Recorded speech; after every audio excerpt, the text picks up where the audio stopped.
The right to offend is not some pesky little part of freedom of speech that we have to put up with. It is the heart and soul and lungs of freedom of speech.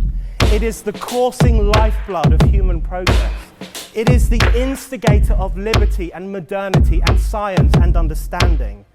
What a laughing stock today's student leaders are, that they can so casually dismiss the right to be offensive without realizing that their lovely, enlightened lives are the gift of individuals who gave offense. Offensiveness is not just something we have to begrudgingly accept. Offensiveness is the motor of human progress. Now broadcasting from the Right to Offend Media Studios in sunny South Florida, bringing you the latest in politics, current events, art, and pop culture. This is the Whitfield Report Live with Sam Whitfield. But giving offense is good. In fact, it's essential.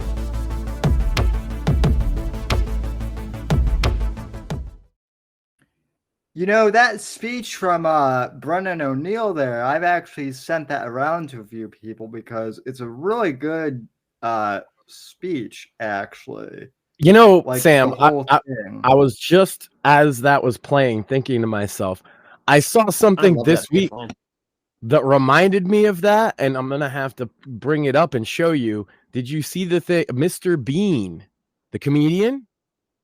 Rowan Atkinson. Yeah, Rowan Atkinson. He gave a speech about the right to offend. It was really good. In lieu of the police in England arresting people for tweets and things, and he really laid into him for it. It's pretty cool. Good. No, I'm glad because awesome. Like as much as Americans like to crap on the British, like I do know some based Brits, as do you, I know, and it is kind of sad that like Great Britain, the mighty empire of the world once, is now ruled by PC tyrants. Yeah, and invaded completely by foreign cultures. Yeah,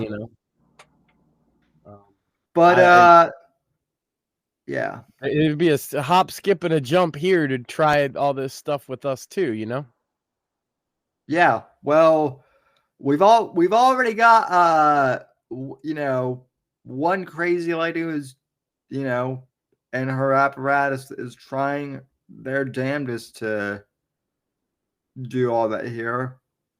And if you don't think it's possible, then I guess you're naive. But that's not this. Unfortunately, it's definitely possible. That's not this audience. They don't spring a trap until it's fucking set, Yeah. So by the time you fall into said trap, it's too late. Yeah, that's how stuff goes. That's why it's a trap. Voting for Kamala is a trap to giving up your rights and sovereignty as a human being. Which by the way, like I am a little annoyed. Actually, I'm really annoyed at kind of like right-wing Twitter today, because I don't know if it's just me, but like I see a lot of conservatives like tweeting about how oh my God, Taylor Swift endorsed Kamala, and I'm over here like, did she officially? Because I mean, it was obvious, right, that she was going to do that. Well, yeah, and that's celebrity endorsed Democrat. Imagine that. Yeah, and that's what I was saying. I'm like, wow, the corpo made water is wet. The corpo made singer made the most corpo supported the most corpo candidate and did the most corpo thing. Shocker. And this is what, like, I'll tell you what, this is why the left like laughs at conservatives, because they do dumb stuff like this. There's so much that like you could be talking about with the debate, but yet no, let's focus on the fact that Taylor Swift endorsed Kamala. The most meaningless endorsement you could possibly get is a pop singer. Yeah. But speaking of, like nobody clamored. Now, Michael Jackson, you say what you want about him now. At his peak was way bigger deal than Taylor Swift ever has been. Oh, yeah. Did anybody ever ask him who he endorsed for president or give a shit? I don't think so. Prince, let's name pop singers of the era of the day. Why is this a thing now that people care about? So let me ask this to the Swifties out there that are convinced by whoever she tells you to vote for. What credentials does she have to make you think that she's a good person to take that advice from? Because does she write songs about ex-boyfriends and stuff? Yeah, that's her whole. All right. That's I've heard her music. It's not very good. Well, there's like this weird, oh my God, she's celebrity worship culture. Yeah, it's a. But that's always been there. It's different now. That celebrity. Yeah, I mean, there were the fucking lefties are goddamn nuts. Yeah, because like you look at Ricky Nelson, famously one of the first like teen idols of television, killed himself right from the pressure. Danny Bonaducci, go on and on with the child's. Hey, they want a free Palestine. Former Disney star, the fucking train wreck is a thing for a reason. I had a joke. Now it's ruined. You know how hard it is being retarded and writing a joke?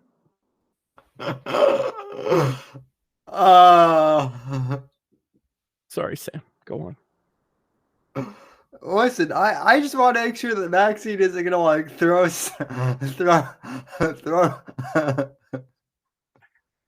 She's too busy laughing. I want to make sure that like Maxine isn't gonna throw stuff at you. No. She's just embarrassed by me. Maxine, just hide the body. No, I'm saying they all want to talk about freeing Palestine, right? But what happened when they freed Britney? Oof. Yeah, that's a good. You know what? That's actually like a really good Leave point. Britney alone. No, it was hashtag free Britney, right? We got to get Britney free. It's the most important thing. Just like it's free Palestine is now. Except look at the results of freeing Britney. Everybody like her little erotic knife dances? Or her abandonment of her children? Not me. Nope. Very freeing. Very liberating for Miss Spears. But I know that there are some sickos out there who are, willing to go along with whatever. Anyway, Morpheus, welcome back from your undisclosed location, I guess, or Oh yeah, he went to the moon to fight Nazis. Yep. Based? Yeah, that's what I heard. I heard that along I heard that while he was fighting Nazis on the moon, he also picked up some coffee from our good friends at 1775 Coffee, who are not like sponsoring us this week because they're not in the ad queue. So in fact, we don't have any ads showing up. Yeah, Morpheus. There's been some issues with that shit for a couple weeks. Yeah, I ended up getting the premium pea berry coffee, and literally came in the mail yesterday after I had my incident, got rushed to the hospital, and the day after I get out of the hospital, coffee arrives, and it's some of the smoothest coffee I've ever tasted. So you ended up in the hospital due to your brush with those Nazis on the moon? Yes, they damn near got me. Well, that's impressive, honestly. Peaberry. So I know what a pea is. Basically, I know what a berry is. Basically, my is the normal coffee bean, but it grows slightly different.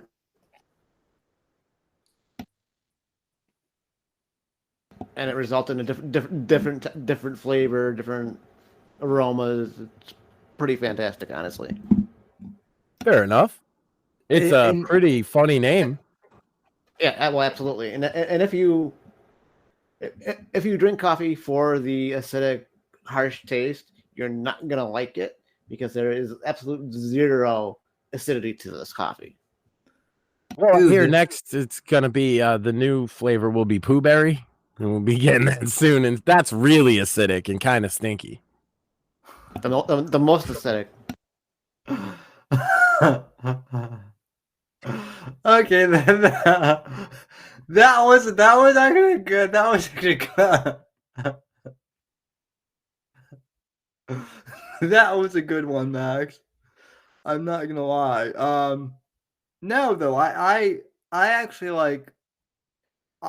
I have to put cream and honey in my coffee because of how acidic most of it is. So yeah, I'm normally a cream and sugar type of guy, and occasionally I'll go with flavored coffee or flavored creamer.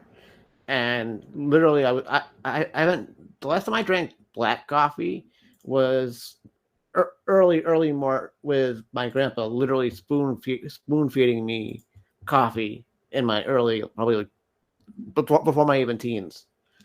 And I was just downing this coffee this afternoon. No anything in it. It was fantastic. So because you're amped up, do you have a more rant for us? I mean, I feel like with all that coffee you drank and due to your absence, like I would imagine you would have a lot. He's trying to milk you for content, is what he's saying. Of stuff. Are you trying to milk me for sustenance, Sam? No, I'm just giving you I'm just giving you room to, like, you know, speak your mind. I love throwing him off, man. Sam, it's the best thing in the world is to say something that you're like clearly know isn't true, but you worry that people might think that it is, because then you're just like, but not really though. Well, I mean, what? I mean, that's listen, my favorite reaction that you give me. What if I had just said yes? I'd be thrown off. To be honest with you, if you just went along with one of these stupid things I say one time, I wouldn't know what to do. Tipples. Titty nipples. Yes. They titted my tipples. Sam, I managed to, I'm pretty sure, fully cast stripper chick. Oh, goody. Shall we explain to the audience what stripper chick is? I don't think we have. Yeah, so I wrote a stupid audio superhero comedy parody type deal. And it's going to become a thing because magic? Yeah. No, yeah. I as far as hashtag Mort Rant, not currently, but who knows? See where the night takes me. I mean, Max and I watched the debate. Fuck Brian Krasenstein? Yes. There you go. Let's get him on. Have Mort just scream at, and then me and Sam could just mute and just sit here and be like, yeah. Well, listen. Like, I actually. Like, Brian Krasenstein does follow me still. I know he knows who I am. And he keeps ducking Mort. You know what's up with that, Brian Krasenstein? What are you? Let's go, pussy? bitch. Let's fucking debate. There he is. You afraid of a guy in a wheelchair? Apparently, yes. Brian Krasenstein is afraid of a couple of cripples. A couple of cripples and a retard. Go figure. Apparently, yes, because well, Sam he would absolutely shut up and just let you, like, right, Sam? Like, if he got his opportunity to just yell at Brian Krasenstein, you and I would just sit there, right? Because it'd be too entertaining. Yeah, the only thing I would do is like I would say like, okay, more like you have to let him get at least like 5 words in, like he has to be able to like put up some of a No. You don't like a good tomato can fight, Sam?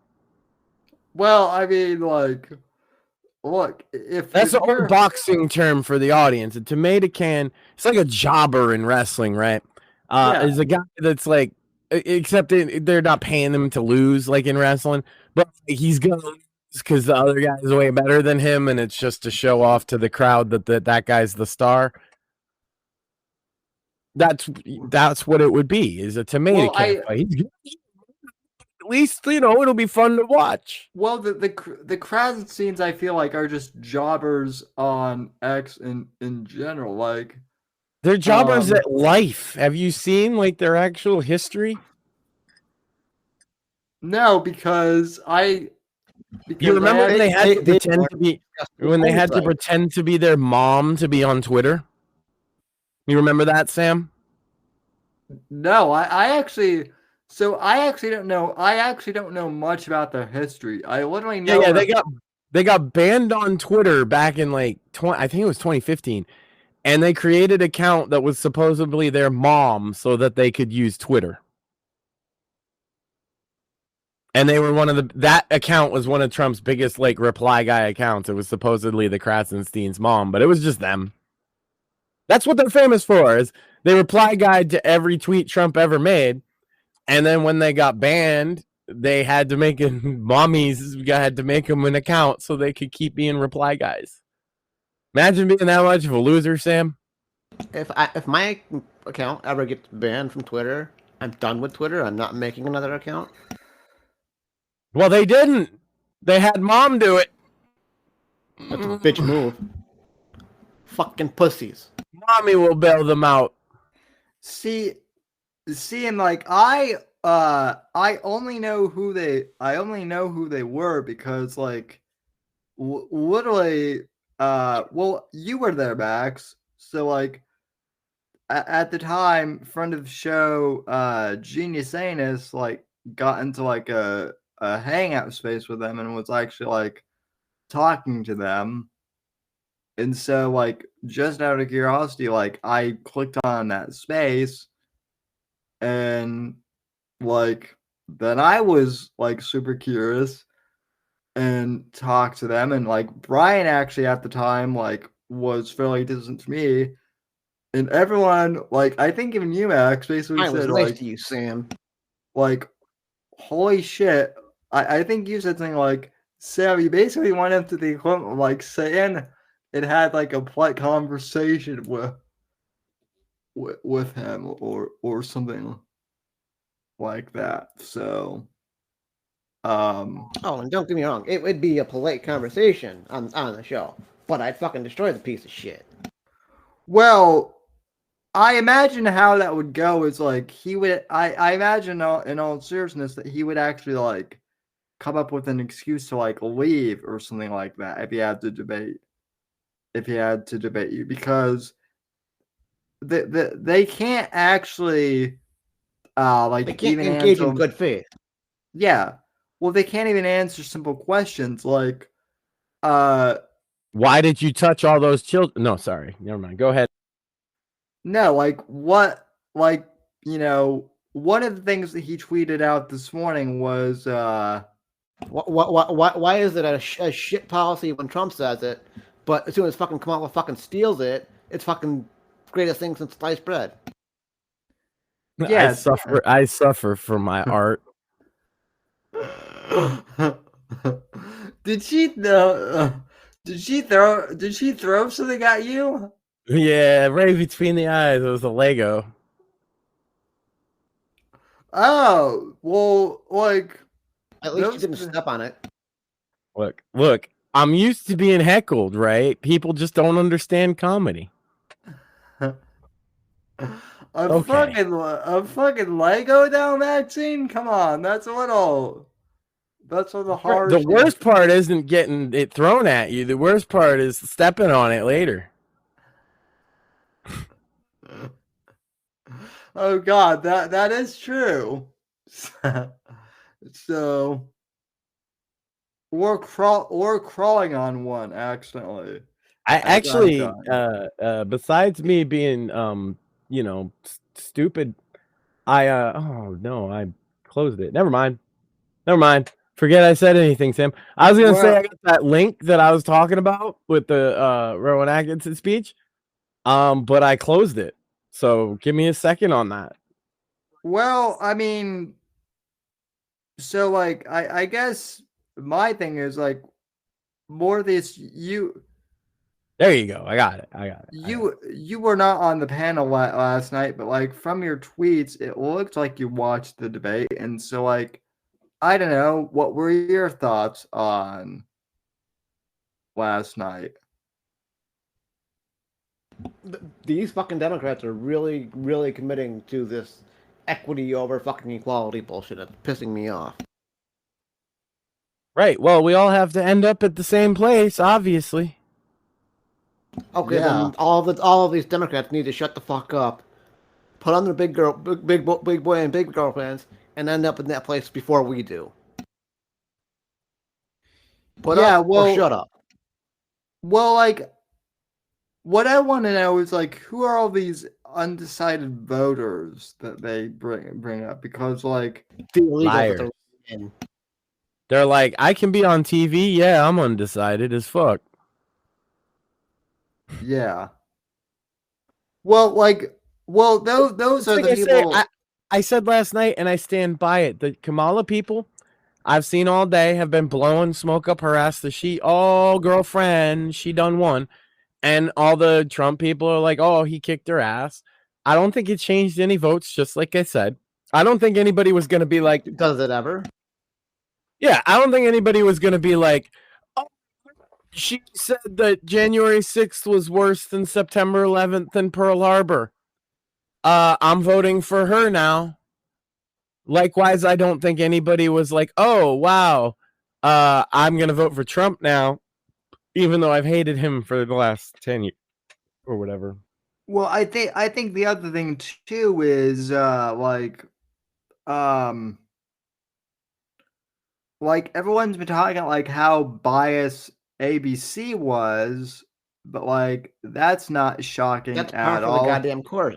Par for Yeah, the course like at this point. yeah, like that's one thing that I was texting with my friend Jason, who was on a few weeks ago, and he and I were saying like we've been talking like media bias on each of our shows, For a for decade. years. Like I've been going off about that since like 2010 basically. No, there's no bias, Sam. What it is that you and everybody else who's not far left are just racist hate speech. Well, okay. So like I actually learned something today, which was I guess it's been revealed that one of the moderators, the female moderator in last night's debate, is Shoulder pads, right? yeah, shoulder Okay. pads, as you called her last night. It's been revealed that like she's Kamala Harris's sorority sister. So Shocker. Explains the shoulder pads. yeah, They what also do you, probably wear knee pads, if you know what I mean, Sam. well, I mean, they're sorority I mean, girls. ask Willie Brown about that one.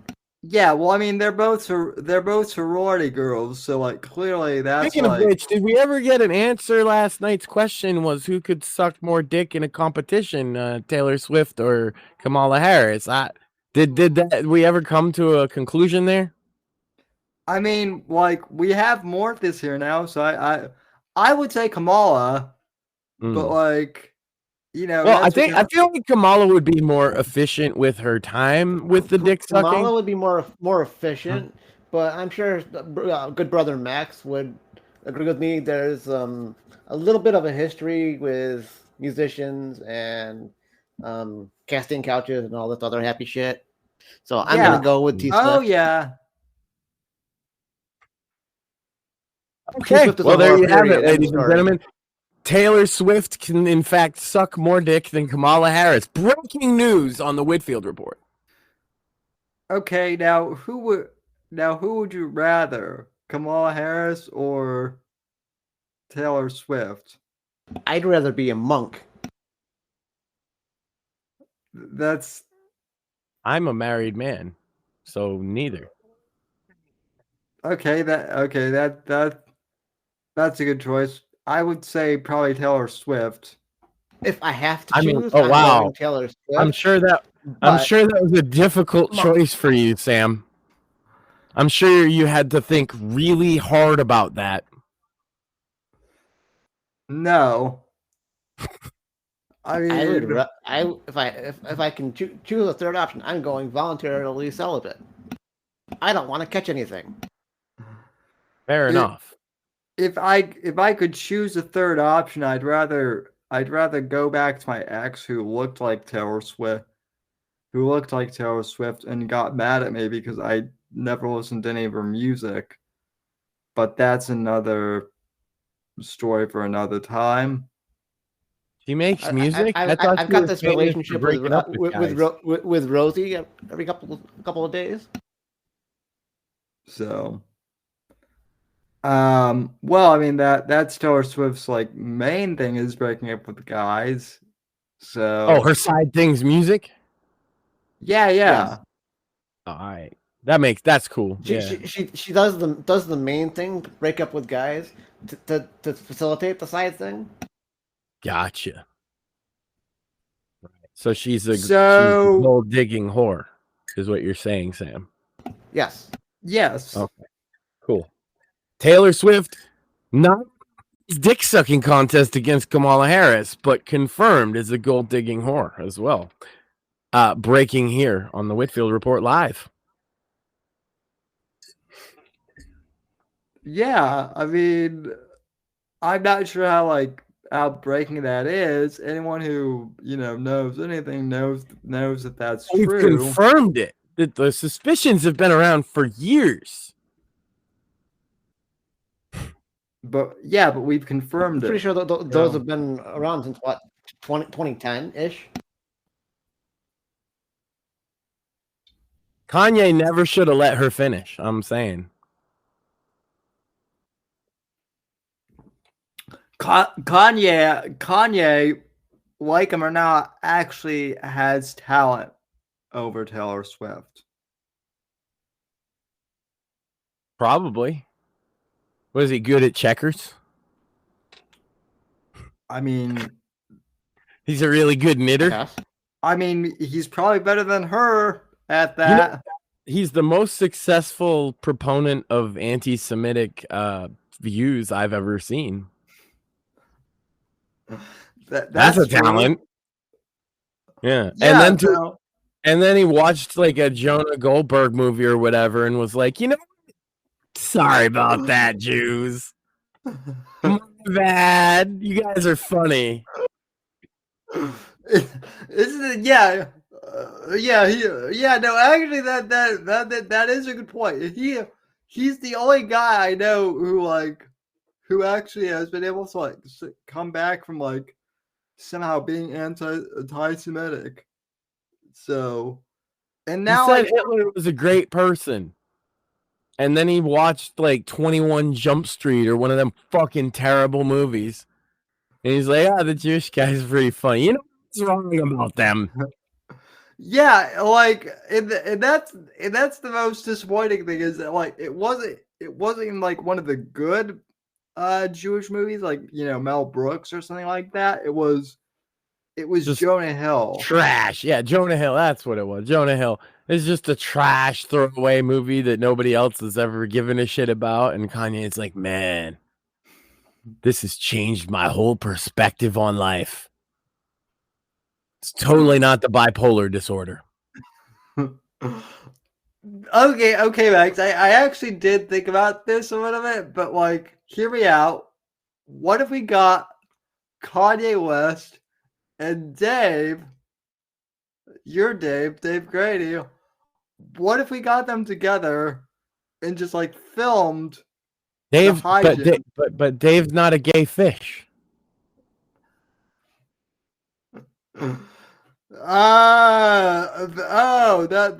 Well, you know, that's true, but like, you know, I'm sure Dave. Well, Also, I'm pretty sure Dave wouldn't fuck a hobbit. Now that I come to think about it. yeah, I don't know. Does she have small tits and a big bush and her fingernails painted to match her panties? Maybe then. Well, Dave has standards, well, unlike most of you. I think Kim Kardashian actually has like she might. I've heard that Kim Kardashian like might actually paint her toenails or fingernails to like match her panties, but that's about it. Who'd you hear that from, Sam? TMZ or one of those. I don't know.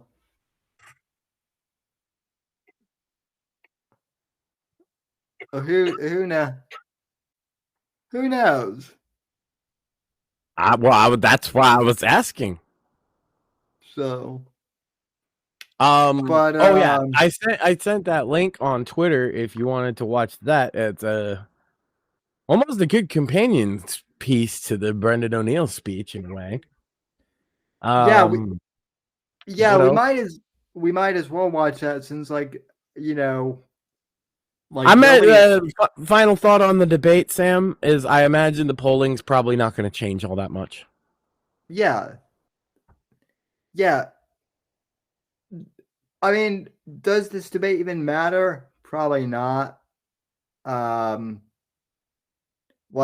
I was actually wondering because like someone was actually saying that like, oh, there's gonna be a second debate.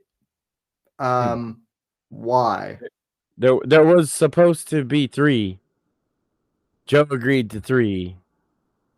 Kamala's saying that, oh, well, they already did one with Joe.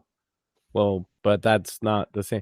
Well, whatever. And they finally nailed it down to 2, but she's trying to weasel out of. She's trying to weasel out of both of them. Okay. So here's one thing where I will give Trump like major credit for is that he basically did call Kamala out for like, you know, the fact that she is part of like the Biden administration because, you know, she was like trying to say that like, oh, I'm not Joe Biden, so you can't pin his policies on me. Yeah, but you're the VP. You're like, you know, you're supposedly like number 2. I like the part where he called her a fat black bitch. Or did I just imagine that? I think you just imagined that. Oh, but well, it was awesome in my head, man. But and then everybody was cheering and going. But one thing one thing that you did not imagine though is that he told her he literally did tell her to be quiet. I'm talking right now. Yeah, I'm speaking. Sound familiar? Yeah, and the face she made too when he said that was like, "Ooh, you got me there. That was my good one." And he still even got to use it with the mute. She's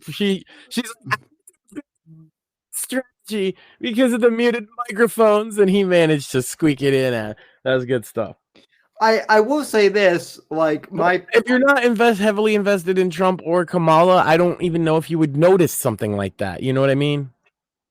I will tell you this, like I'm not really shocked that the debate went the way it did though, because like I basically predicted that the media would have to fight Trump on Kamala's behalf because listen, Joe fucked up so bad in that first debate. When doesn't the fucking media fight Trump? Well, that's true too. But hear me out, Morpheus. Like, basically, 2014.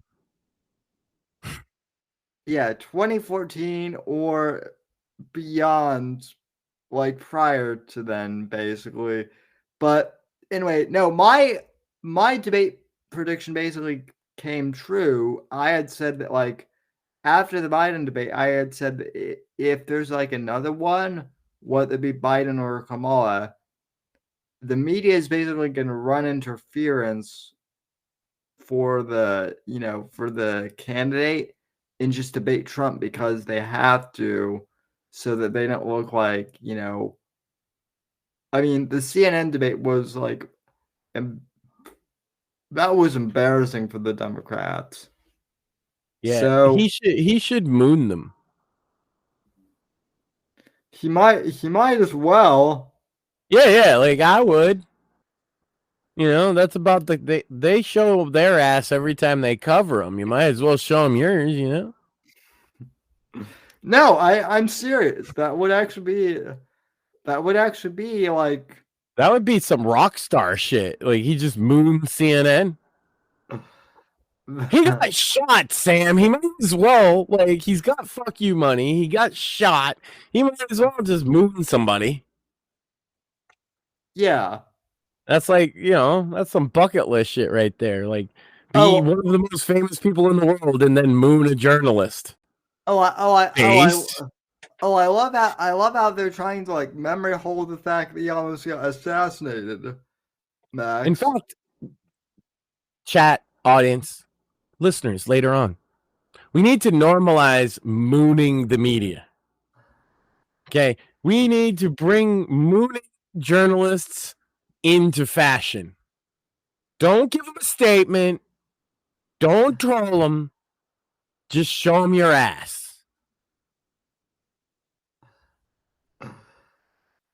Will That's what they're looking for anyway, Sam. Probably. Well, they want you to show your ass so they can put you on the news. So you just show them your ass.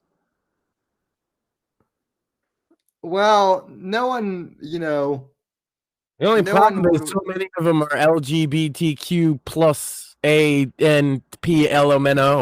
that you can't leave your ass exposed for too long because they might come fuck it.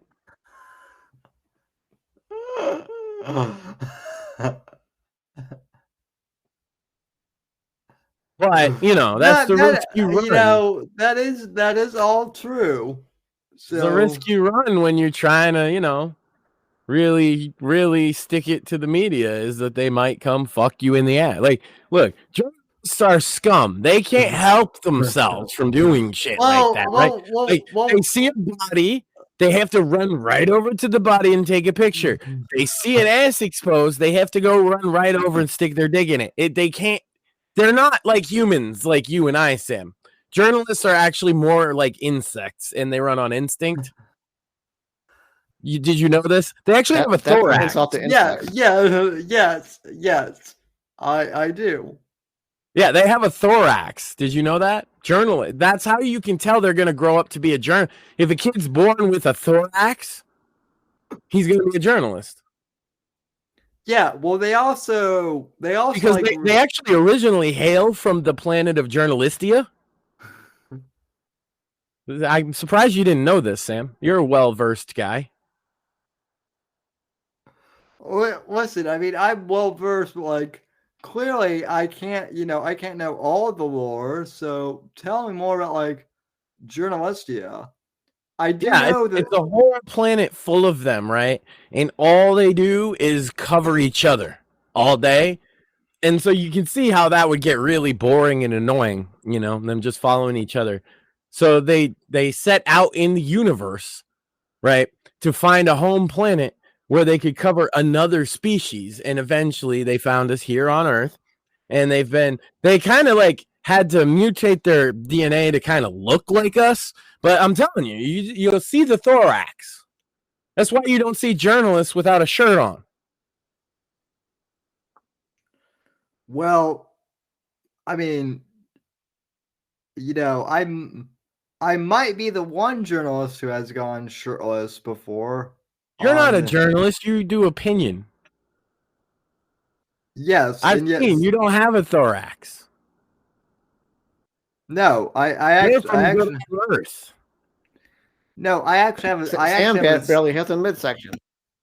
Well, the one thing that Morpheus and I both have, unlike journalists, is a fucking spine. That's true. Well, he would have. Look, all I'm saying is that the journalists have a different anatomy and or brain structure than you and I because they're of different species. They also don't have a soul. Did you know this, Sam? Yeah. Yes. I did know the soulless part because because my friend of show Karina Harney told me in the interview that journos were trying to interview her for a year and just constantly harassing her. And then when they finally did interview her and she told her story, they just were like, "Oh, well, that's not the narrative that we wanted. So, F you, we're just not going to use it." So right, and then they do that hiss noise. It comes out of the thorax, by the way. she actually did say that the journalist she talked to, I think, hissed at her at one point. I'm not joking. Yeah, I'm telling you, it's an it's not even, they weren't even hissing at her. It's an involuntary insect noise that they make when they're contemplating eating food. It's almost like when your mouth waters, but for an insect. They were probably about to eat her, actually. The good thing she got out of there. Yeah, thank God she came on to this show where we talked for 3 hours and about. That's right, where we expose those fucking Xenos for what they are. Yeah. Yeah. So just remember, chat. Journalists don't even just come from another planet in our solar system. They actually come from an entirely different galaxy. And it's right. If you look at the North Star and you move about 15 degrees to the left, Sam, you'll find a galaxy, right? If you're looking through a telescope, in that galaxy, on one of those stars, there's actually 2 stars orbiting each other. And in the middle of it is Journalistia. It looks a lot like hell. And they go back there when they die, too, by the way. I'm surprised how little people know about journalists in this day and age. Well, now we know, but you want to know who has more integrity than journalists? Well, basically just about anyone, but specifically in this case, comedians have more integrity than journalists do.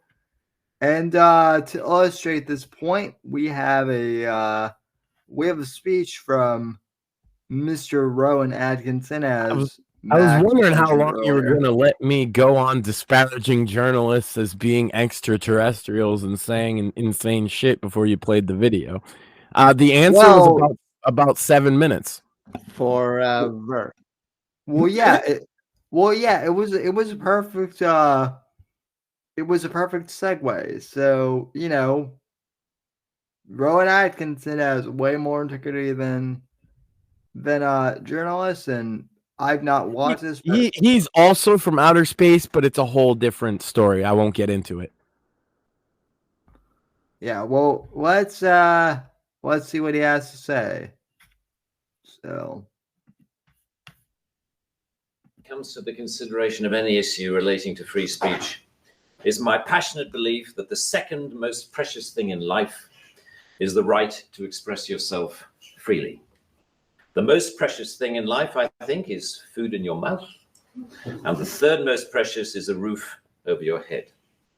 But a fixture for me in the number 2 slot is free expression, just below the need to sustain life itself. That is because I have enjoyed free expression in this country all my professional life and fully expect to continue to do so. Personally, I suspect highly unlikely to be arrested for whatever laws exist to contain free expression because of the undoubtedly privileged position that is afforded to those of a high public profile. So my concerns are less for myself and more for those more vulnerable because of their lower profile. Like the man arrested in Oxford for calling a police horse gay, or the teenager arrested for calling the Church of Scientology a cult, or the cafe owner arrested for displaying passages from the Bible on a TV screen. When I heard of some of these more ludicrous offenses and charges, I remembered that I had been here before in a fictional context. I once did a show called Not the 9 O'Clock News some years ago, and we did a sketch where Griff Rhys-Jones played Constable Savage, a manifestly racist police officer to whom I, as his station commander, is giving a dressing down for arresting a black man on a whole string of ridiculous, trumped up and ludicrous charges. The charges for which Constable Savage arrested Mr. Winston Kadogo of 55 Mercer Road were these: walking on the cracks in the pavement, walking in a loud shirt in a built-up area during the hours of darkness, and one of my favorites, walking around all over the place. He was also arrested for urinating in a public convenience and looking at me in a funny way. Who would have thought that we would end up with a law that would allow life to imitate art so exactly? I read somewhere a defender of the status quo claiming that the fact that the gay horse case was dropped after the arrested man refused to pay the fine, and that the Scientology case was also dropped at some point during the court process, was proof that the law was working well, ignoring the fact that the only reason these cases were dropped was because of the publicity that they had attracted. The police sensed that ridicule was just around the corner and withdrew their actions. But what about the thousands of other cases that did not enjoy the oxygen of publicity, that weren't quite ludicrous enough to attract media attention? Even for those actions that were withdrawn, people were arrested, questioned, taken to court, and then released. That isn't a law working properly. That is censoriousness of the most intimidating kind, guaranteed to have, as Lord Deere says, a chilling effect on free expression and free protest. Parliament's Joint Committee on Human Rights summarized, as you may know, this whole issue very well by saying, while arresting... I just want to pause here real quick for commentary reasons, but I also want to say that, I did grow up watching Mr. Bean and him being really goofy and stuff, but he a comedy legend, but also a well-decorated serious actor as well. Well, yes, and that's what I was gonna say. I have seen him do serious stuff before, but man, it's really I forget how well spoken he actually is sometimes. Well, and especially you figure this is from the heart. I mean, maybe he had somebody helped him write it, but you can tell he means this. Yeah. And at great risk to himself to come out and say this at a time in England where they're literally arresting you for speaking like this. Yeah, and let's not forget that our platform Rumble is banned in that country. Yeah, that's true. And also, now Brazil and France too. Yes. Also, and Russia. Well, no shocker there. Yeah.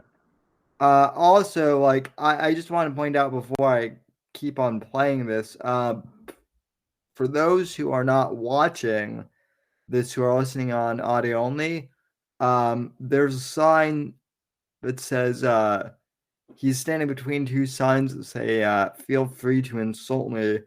And I don't know, but I kind of like that for some reason. Well, he's talking about the right to insult in this video, and he even He even says right to offend, but that's why it stood out to me, Sam. Yeah. Is because at the heart of the free speech debate, a lot of it gets lost that even on the right, they're like, well, yeah, okay, get rid of the weirdos who say things that I don't like. That's fine, but just not my normie Trump beliefs. No, you actually have to protect offensive speech, which he gets into, I think, a little bit here. But the only speech that needs protecting is the stuff that upsets people. If you say puppies are cute, pretty much everybody agrees with you. So that doesn't need to be protected. Right. Yeah. Yeah, completely. But you say what they said in the Brandenburg case, and you might need some legal protections. Yeah. I'm not going to say what they said in that case, but look it up. Brandenburg v. Ohio.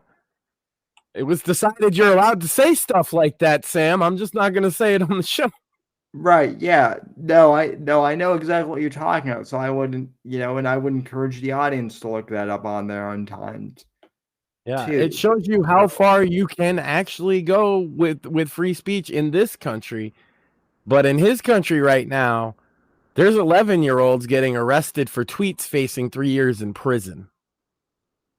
So that's what this speech is. The other thing that it says on there is reform Section 5, because that's the law he's referring to. The law is being applied to his hate speech, and you can get 3 years for it. And they're saying they're going to arrest American citizens and all that as well, but good luck. Suck my fucking American dick, Redcoat. Come and get me. Yep. The Redcoats are coming. The Redcoats are coming. Thank God. We'll stand with people like him. Thank God we seceded from these people, huh? Yeah. Arresting a protester for using threatening or abusive speech may, depending on the circumstances, be a proportionate response. We do not think that language or behavior that is merely insulting should ever be criminalized in this way. The clear problem with the outlawing of insult is that too many things can be interpreted as such. Criticism is easily construed as insult by certain parties. Ridicule easily construed as insult. Sarcasm, unfavorable comparison, merely stating an alternative point of view to the orthodoxy can be interpreted as insult. And because so many things can be interpreted as insult, it is hardly surprising that so many things have been, as the examples I talked about earlier show. Although the law under discussion has been on the statute book for over 25 years, it is indicative of a culture that has taken hold of the programs of successive governments, that with the reasonable and well-intentioned ambition to contain obnoxious elements in society, has created a society of an extraordinarily authoritarian and controlling nature. That is what you might call the new intolerance, a new but intense desire to gag uncomfortable voices of dissent. I am not intolerant, say many people, say many softly spoken, highly educated, liberal-minded people. I'm only intolerant of intolerance.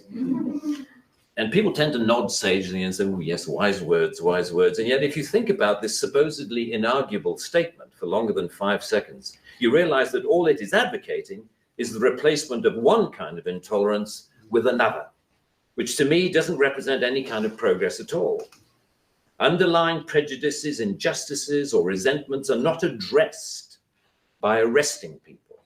They are addressed by the issues being aired, argued, and dealt with, preferably outside the legal process.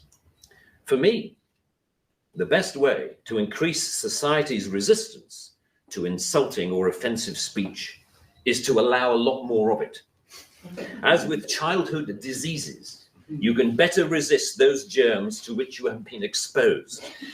We need to build our immunity to taking offense so that we can deal with the issues that perfectly justified criticism can raise.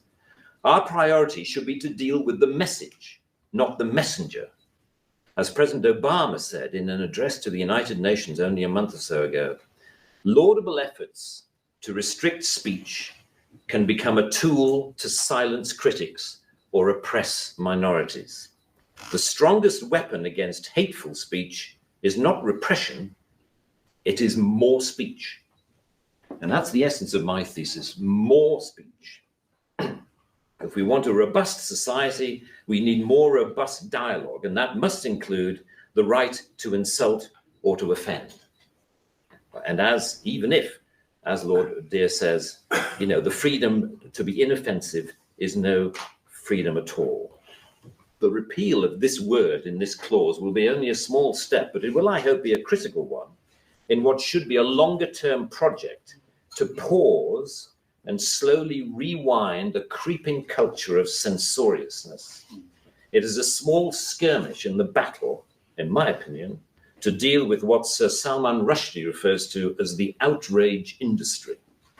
Self-appointed arbiters of the public good, encouraging media-stoked outrage to which the police feel under terrible pressure to react. A newspaper rings up Scotland Yard. Someone has said something slightly insulting on Twitter about someone who we think a national treasure. What are you going to do about it? And the police panic and they scrabble around and then grasp the most inappropriate lifeline of all, Section 5 of the Public Order Act, that thing where you can arrest anybody for saying anything that might be construed by anyone else as insulting. They don't seem to need a real victim. They need only to make the judgment that somebody could have been offended if they had heard or read what has been said. The most ludicrous degree of latitude. The storms that surround Twitter and Facebook comment have raised some fascinating issues about free speech, which we haven't really yet come to terms with. Firstly, that we all have to take responsibility for what we say, which is quite a good lesson to learn. But secondly, we've learned how appallingly prickly and intolerant society has become of even the mildest adverse comment. The law should not be aiding and abetting this new intolerance.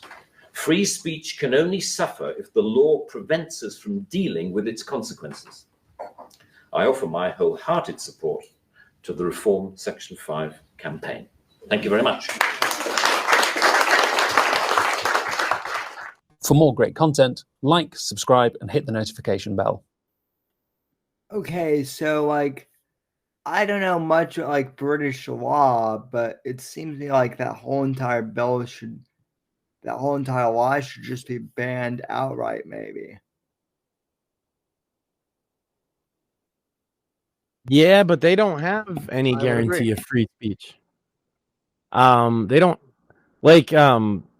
very sure few we're the other only country in the world that has a guaranteed free speech law. Yeah. No, that's true. This is what happens when you don't have one is, well, okay, you might insult somebody, go to jail. Yeah, that's why I'm unapologetically American as fuck. Mm-hmm. And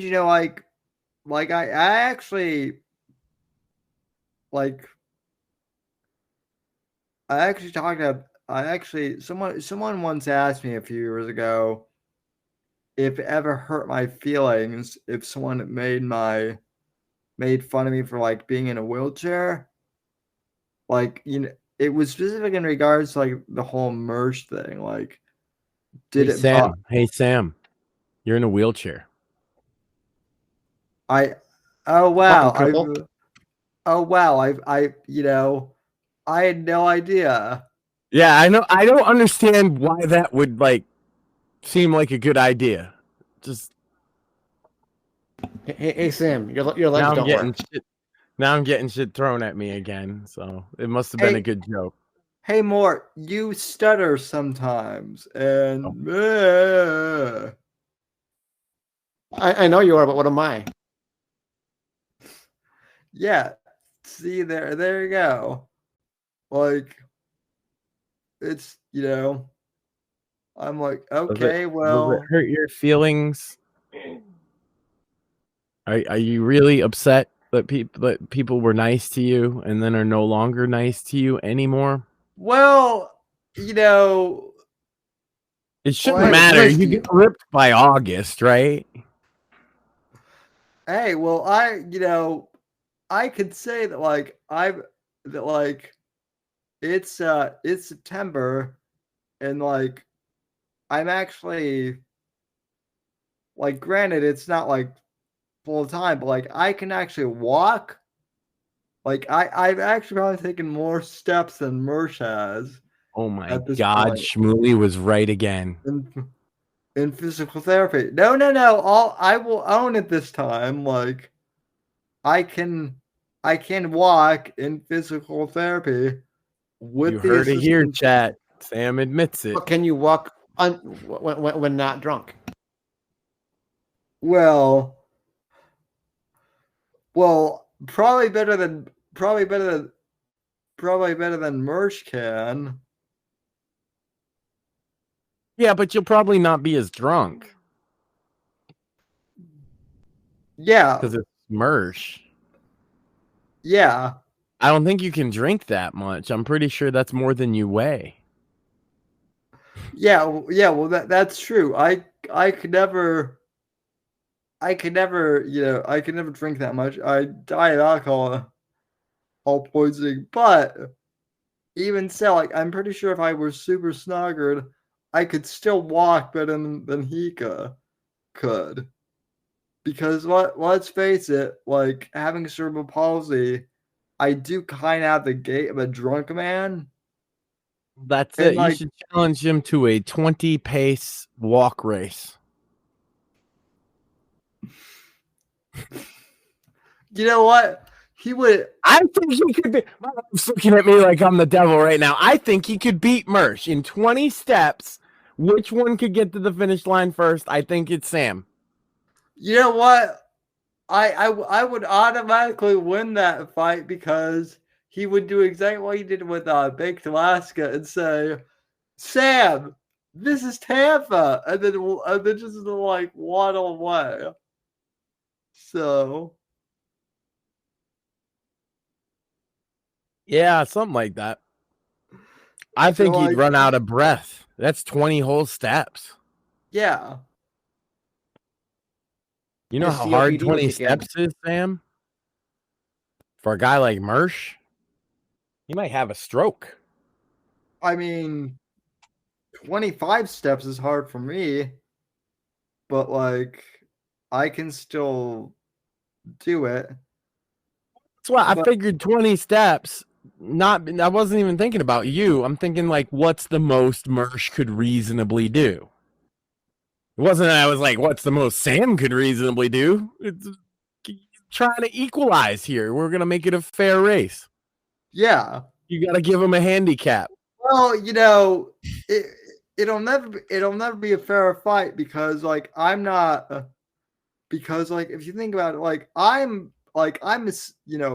a skinny guy. Like I'm 100 like pounds or so soaking wet. Like Mersh is like 300. Mersh is like he's carrying like I don't know 200 He's extra. three of you. Yeah, well he's carrying Mersh is a fat fuck. he's carrying like extra weight on his frame and like like Is he ever? yeah, well I mean like carrying all that weight is like super hard. Yeah, that's why, 20 steps. I think, look, if he puts in some training before it'd be fine. It'd be fair. What, you think 20 is too much for him?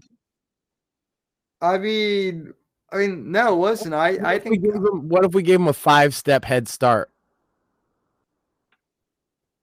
like I think that would be fair. So I'm pretty sure 10-step head start. Well, I think that's what I was going to say. You go 10 steps in the amount of time it takes him to catch his breath. yeah. Well, and also like my legs are also like longer than his. Probably get used more. Yeah.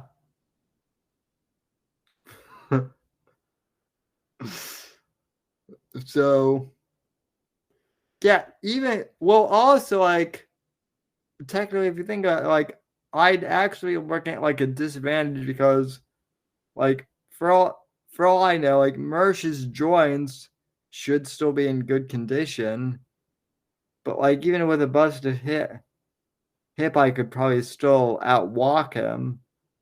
Yeah, Sam, So. but you can't fix a broken brain. Well, And look at Mersh. What's a more broken brain than that? This is a guy who thinks putting DSP revenge brain. porn up and taking little snippets off for donations was a good idea. yeah. Yeah. Oh, that's right. He was the first one to do that. So. Yep, he is the OG revenge pornographer. What Which a title. Which, by the way, Steel Toe, he's like on, like, I'm seeing him pop up on like Fox, like 5 News, like local stuff now. It's weird. It's a great story for those insectoid journalists, right? It gets their thorax pumping because you got a guy that talks shit about the divorce case and all these charges on his show, so they can just take clips and make him look like it. Like this, they get hungry when they salivate, and then their thoraxes make that hissing sound. It's awful. Yeah. So anyway, I kind of feel like, I don't know, after that Rowan Atkinson clip, have you ever actually seen the Right to Offend speech that like Max and I reference? Bits and pieces of it, and I've looked at it recently. So I did watch it recently, but before my incident. Okay, so The Nazi Moon incident. Yep. Well, like I was just gonna say, like, if no one here had seen the Right to Offend speech, like, I think it's fantastic. But yeah, it's a great speech. Yeah, no, I mean, overall, like, I don't really have much else to say, like, in regards to the debate or anything, like. And that's the big news of the week too, right? It's like we already. It played out exactly like we kind of said last night, the Kamala people will support Kamala, the Trump people will support Trump, and everything's going to keep on rolling. Yeah, did anything else really happen this week? I don't think so. I had Zach James on the show on Monday, which was fantastic. I'm going to have Nathaniel Hummel of the Men's Adventure Fiction podcast on this coming Monday. But other than that, like, not too much going on.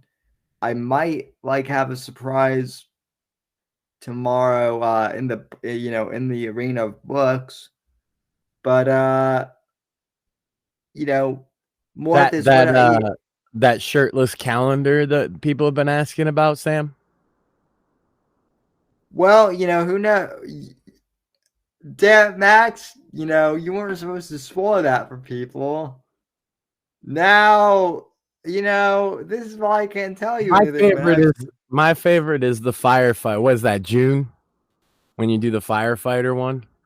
Yeah, I mean, look, my uncle was a firefighter, right? So like but he never used a hose like that, Sam.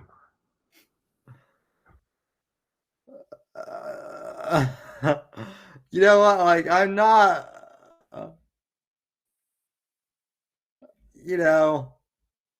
Well, he used plenty of hoses in his day, I'm sure. So, bits and yeah, that's that one, Sam. But you're the one that I'm trying to respond to your bit, Max. Like, what do you want? I know, it's great. Yeah, so we got the debate, and then we covered the debate again. So if anybody says we didn't cover the debate enough, that's two. Here's the thing: is You got books. You should talk about your books. that's what I was saying is like I actually might have a short story coming out like later this week. You know, I like today was 9/11. Today is 9/11, and like Oh yeah. hardly anyone has mentioned that.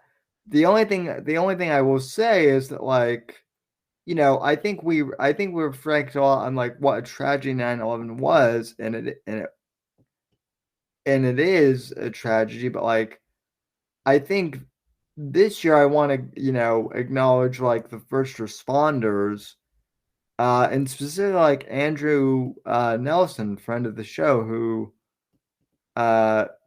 lost friends and like fellow officers and other first responders that he knew, and on even that will run into a collapsing building as opposed to out of it. Yeah. So that takes a special kind of person, in my humble opinion. You said what you want about the day-to-day stuff, and we talked even with Andrew actually about like police corruption and brutality. But at the end of the day, on a day like 9/11, the cops that are running into that building, I mean, that takes a lot of balls, and anybody like it's one of those things. There's no corruption there. There's just a willingness to help. No, that's spur of the moment shit there. So we have another panelist joining us. Good evening, fellas. How are you doing, Mr. Gamma? I'm doing quite well. How you doing tonight, fellas? Chat. Hello. Pretty good. So what do you think what did you think of the debate, if anything? Well, as I said last night, and I've been pretty consistent on pretty much anytime anything happens, especially super public like debates and stuff, is I find it so incredibly uncomfortable to deal with, because it's theater. I mean, we all know it's theater, and it's not even good theater anymore. And you know what I mean? It's frustrating, because there's a number of people that this shit still works on, and there's a lot of issues that don't get gotten to because of this format of just screeching at each other. Exactly. Like the real issues that real people actually care about don't get as much attention. This is what I've noticed in the news coverage, talking about the economic stuff, and they both suggested ideas on inflation. At least if you take an unbiased approach, you could look at both of those things, but that's not what people are talking about, right? It's all the gotchas and the one-liners and whatnot. But really, the number one issue in every poll consistently for 4+ years now has been the economy. But that's not the story everybody's talking about, because it's theater. Right. Yeah, exactly. No, we'd rather talk about like pointless things like Charlottesville. No, I mean, Max and I were just saying that like we don't have much to say about the debate other than what we saw last night, and it's not going to change anybody's opinion. So very few, like enough for me to say that it's not really going to change anybody's. Like, I'm sure there's one guy. There's always an outlier, right? There's one guy that was watching that, and then Kamala said a thing, and he was like, I'm voting for her. And then there was another guy, like a lady, right? And she saw it, and then Trump made a point, and she's like, I'm voting for him. But those are really rare people, because most people had been decided before they even announced who was potentially running in a primary. Yeah. The Harris people were going to vote for Biden. Harris is the vice president, so like they were kind of set in stone, and most of the Trump people were set in stone since 2020. Like, I've had this flag up, I just don't think that this debate was going to move the needle at all. And I think that if you look through the next week, the polling numbers will hold true for that. They're not going to change, not significantly. I think the one thing I had a little like pot thought or shower thought or whatever is it last night actually. Excuse me, but like the conspiracy, section of my brain started spinning up, and the only thing that I mean, I could see, like, because again, I pointed out while we were watching last night, Kamala seemed way more prepared and coherent than I think we've maybe ever seen her. Certainly in her time as vice president, right? I would say the closest I've seen was when she was a senator still. So yes, exactly. So I started thinking like, okay, well, what if they just put on a really good performance, and the whole goal is to just perform well.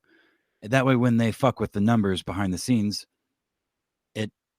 it looks more believable to the people that are Trump voters, let's say, but they're also naive enough to just genuinely believe. Like blackpilling Trump voters is an actual strategy. If you look at like a lot of their open, it's not even hidden. Democrat Party documents are like, if you can demoralize them into thinking oh, the election wasn't rigged, there was never any cheating, freest and fairest election ever, but if they think it was, make them think we're going to do it twice as hard this time so that they don't even bother to vote. Right. Exactly. Yeah. Yeah. And if Kamala's out here, which she's not, at least certainly not last night, she's out here like walking circles around Trump, or even just walking a straight line, for that matter, in terms of like saying talking policy and hitting all the right notes and stuff like that. None of that's happening, of course. I mean, on either side, really. But yeah, it's just theater. It's all, this is the part of the popularity contest that I dislike the most, I think. Yeah. Well, and like, right now there's actually like, ironically, there's a debate as to whether or not there's going to be another debate. So, well, that one was, they debated that one too. So, yeah, of course we're and for Kamala's sake, if she did, I'm gonna say mid, and that's the best that they could have hoped for. Sure. They are not doing another debate. No chance in it. If she did horrible, they might consider another debate. And if she did really well, they would definitely not do another debate. She did mid, which is her version of really well. Exactly. She didn't that's fuck it up a lot. Sorry, go ahead. Yeah, no, I was just going to say that's kind of my point, is they can, the media machine can just spin the handful of well-spoken sentences that she laid out, regardless of how pointless it is, but they can just put that shit on repeat and have the talking heads say what she actually meant. Or, you know what I mean? Put every story to get an idea of what the left is talking about. I actually just look at my Yahoo News feed, right? Because it feeds you, whenever you click on it, feeds you leftist tinged stories about it because it's Yahoo. And so that's how I can kind of see, like, it'll recommend me, Huffington Post and all this left shit. And they are in full, oh yeah, she killed him, mode, which most people don't agree with that, but it's going to be repeated and repeated and repeated until they accept that she won this debate handily. Exactly. So, right. And when the people that are maybe on the fence are a little more centrist, or even have are decided for Trump or whatever, but are, reluctantly, let's say.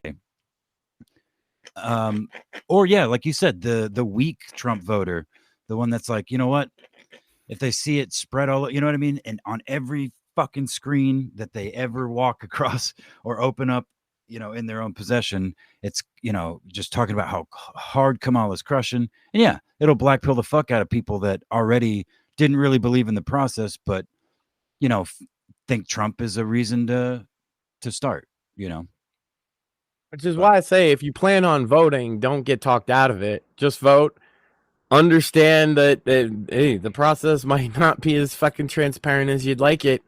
But if they want to scare you away from doing it, there's a reason they will expend time and resources to do that. It's because if they weren't worried about you and they thought, oh well, we're gonna win handily, they wouldn't be trying to get you not to vote. Black pill guy. Of course. Go ahead, Sammy. Oh yeah, absolutely. I mean, I do think a lot of like that's why I was getting on like a lot of right wingers earlier for like, bitching out the whole like Taylor Swift's endorsement of Kamala, because it's like, who cares? Like, why are we talking about this? Like, to me, like, it doesn't matter that Taylor Swift endorsed Kamala Harris. Like, who's your favorite musician, Sam? Probably like Sting, who's very like left wing. So. Well, I was immediately going to be like, and what is his politics as compared to yours? Obviously Sting is a kind of famous example because he's very open about his politics. But yeah, would you care who he endorsed for president or any other political office? I mean, he's British, so like his politics. Ignoring that, just would you take his advice just because you like his music? No, of course not. So, sadly, we live in a culture where that's encouraged, particularly amongst young people. Yeah, the attention economy of social media is not just like a catchy slogan. That's what it actually is, right? And so the desire to get attention by any means necessary, or he who has the most attention wins kind of mentality permeates a lot of Zoomers. Like, I don't think you could teach it out of them either. I think it's organic. Well, here's a better example, I guess. Well, not organic because these screens were forced on them, but you know what I mean. Yeah. Well, I guess here's a better example that kind of relates to my life, and in fact my field that I work in, if you consider that to be my writing career. But Don Winslow, who is a New York Times bestseller, he's as anti-Trump as he gets, and yet like he objectively still writes like damn good books, like The Cartel, The Force, and all these other books. The only reason why I won't buy his books, it's not even because of his politics per se. It's because I told you not to. Yeah. It's because he has said that he doesn't want MAGA people to buy his books. And same deal I had with Night Dive Studios. They make a lot of remasters of old games from my heyday, and they've all been, with like very few exceptions, really, really well done. But they specifically said they don't want people like me, a Trump supporter, to buy their games anymore, and that sucks because I like them. But I won't. Fine, if you and same Dunkin' Donuts, Sam. They said they don't want to work with Rumble because the creators are too edgy, and by that they meant Steven Crowder of all people. And I'm just thinking, man, we're a lot edgier than Crowder. If Dunkin' Donuts doesn't want Rumble creators' business, then I won't give them any business, and I've been going elsewhere. Same principle, right? If you don't want my business, then fuck you. I'll take it elsewhere. I don't care if I like your product. Yeah, I mean, it's been a thing for a very long time. Voting with your dollar. That's what's really important. You have more voting power with your dollar than you do with your actual vote. And guess what? Even if you're poor, you have more than $1. And I mean, of course, a dollar doesn't mean what it used to. And they keep the brr machine. Yeah, pretty soon we won't have more than $1. Yeah, no shit. Well, no, you'll need a fucking wheelbarrow to get bread and milk. But you will own nothing and you will be happy. Yeah, of course. Yeah, I mean, ideally we'll all be get shot. Yeah. No, fuck that. They learned a long time ago they can't just kill you.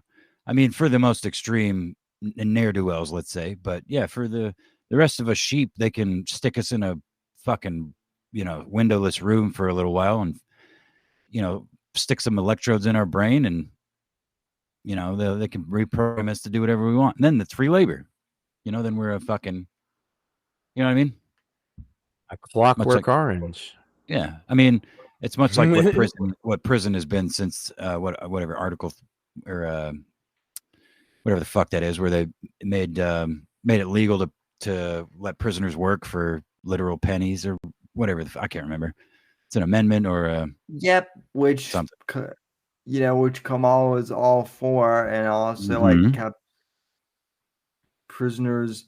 That is the one thing I do want to comment that like cracked me up is that like she said that like, well, like I'm a prosecutor that said like I cared, and like Max was like, as opposed to like, who did this or like what evidence do you have or any one of those things. So yeah, Sam, it's not about evidence. Okay, she is a strong, independent black woman, and so you're wrong. Okay. Yes. Yeah. I mean, I guess I am. Fucking evidence. She feels like he's guilty, and she is a strong, black, independent woman. Sam, put him to death now. Who don't you know, man? Yeah, well, I'm being. She feels away. Yeah, I mean, who needs evidence when you have emotion? I mean, have you never heard of women's intuition, Sam? Hillary Clinton was more of a black woman than fucking Kamala Harris. I mean, Hillary had the hot sauce at least. Yeah, that's true. That is true. We need confirmation of Kamala eating spicy food, I think, before we can admit that she's any nationality at all. I think she's Indian, right? So if she's Indian, exactly. She can eat the spiciest of food, That's what she says, but let's see her eat some fucking curry. And she says she's Jamaican too? Well, then let's get some fucking jerk chicken out on this bitch. Just about to say, let's get some fucking jerk wings out. We'll start there. We'll just start with some spicy chicken wings, bitch. Yeah, that's right. You eat it. Well, eat it like it's Willie Brown's dick. Well,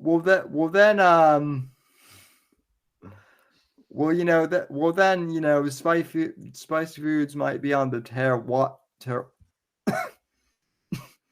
might be on the terror watch list. So. That's true, but so will not spicy foods because those are correlated with white people who are clearly terrorists, Sam. Yeah. I know this because the journalists told me so, and then their thorax made that weird clicky hissing sound. Yeah. Yeah, he knows. See, I was explaining the history of the journalists are actually from another galaxy to say he didn't know that, and that they don't have souls. Yeah. I did know that second part, but the clicking noises. So what you're telling me is that like journalists are like the actual clickers from like The Last of Us. Yeah. Well, that's how you can tell it's a journalist is they got that little thorax gland right underneath the vocal cords. Yeah.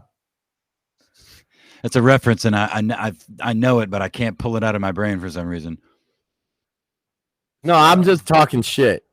I just started spewing bullshit about how they're from outer space for about 10 minutes earlier. Ah, dude, that's solid. Yeah. And Sam didn't know what to do. He's like, okay. Very good. I mean, they're actually literally from another galaxy, though.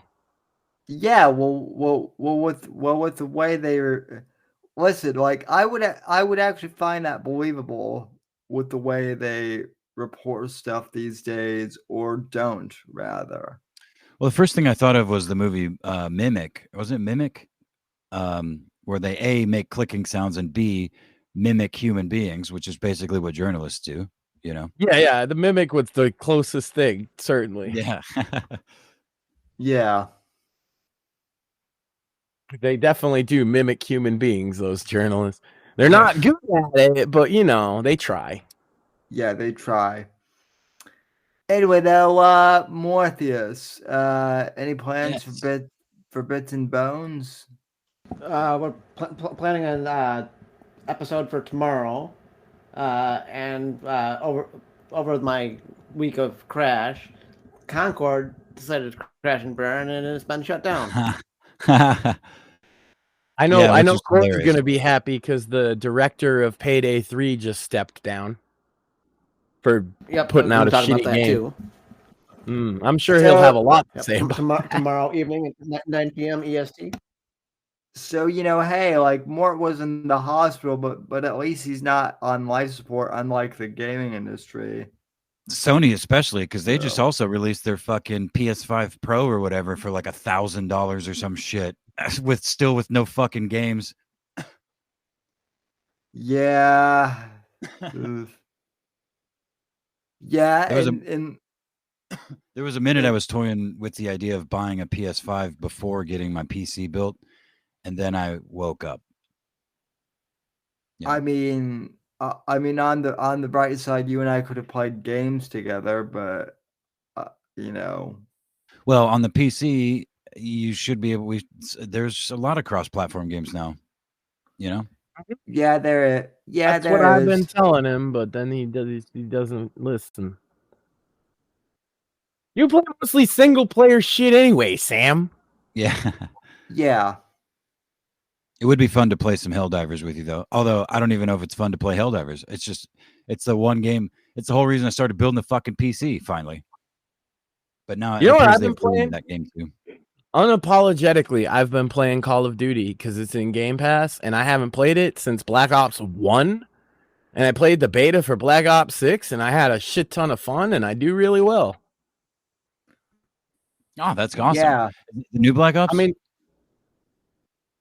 yeah, I Black Yeah. Ops 1 was really fun. I liked it, but that's the last Call of Duty, because that's the people's problem with it, right? It's the same every year. I didn't play it for like 10 years, so that doesn't really bother me. Am I the one who actually like I Black Ops 1 is my favorite game, is one of my favorite Call of Duty games. Not even for like multiplayer, but for like the campaign. Like Campaign was all right, but there wasn't even a campaign in the beta, right? It's just multiplayer, but I really liked it. There's a lot of like references to Black Ops 1. Some of the maps are from it, and the movement system. You know how people are always diving around and shit in Call of Duty. They made that even crazier, so you could do the Omni movement. Yeah, it's fun actually, and I dig it. So I'm gonna keep playing it, Sam. it sucks because Battlefield 5 had basically exactly the same movement system, like in like 2019 or 2020, I think it was. And that game flopped. Yeah, hard. they just fucked up the marketing on that game, though. Yeah, and Battlefield just has such a bad habit of releasing broken bullshit and then fixing it like a year, over the course of the next year. You have to have so much patience to be And a the Battlefield EA hype cycle digs them in that hole too, because fuck yeah. They play it up like at launch, this is going to be where you want to be, because there's a lot of devs now that'll do like an early access launch for shit like that, and they'll be like, hey, it's not going to be ready, and then when it is ready, it's fine. But EA can't be bothered to do that. I became a Battlefield, like a hardcore Battlefield fan from the moment I played my first Battlefield game, which was Battlefield 3. I played the beta back in like 2011. And I hadn't even played that much Call of Duty. I played some, of course. It was like the thing. Modern Warfare 2, especially, I put a ton of time into that. Everybody That's did. like that and Black Ops are like the king of Call of Duty for me. For sure. Yeah. And then Halo 3, I fucking loved Halo 3, multiplayer. But